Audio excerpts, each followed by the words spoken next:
Welcome to Pindar Poetry. We hope you learned something new. You start by preparing the system. Make a Windows restore point and run Powershell as administrator so changes can be reverted. Once done, set execution policy to remote sign to allow scripts while keeping safety. Next, ensure your GPU drivers are current because Powershell tweaks rely on stable drivers.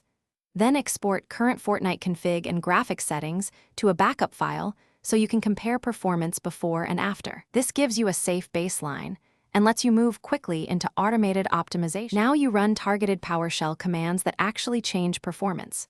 First, stop and disable background services that consume CPU and I/O. I'll show how to filter safe targets so you don't kill needed services.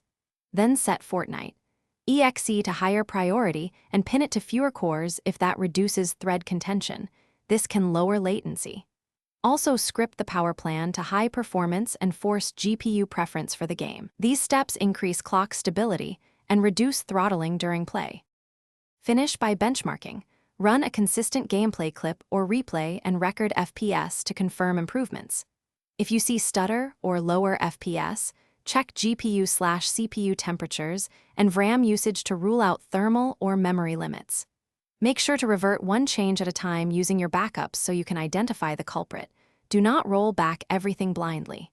Keep a one-command rollback script handy. It saves time and avoids prolonged troubleshooting when a tweak behaves unexpectedly. Thanks for watching. Consider subscribing if we helped you.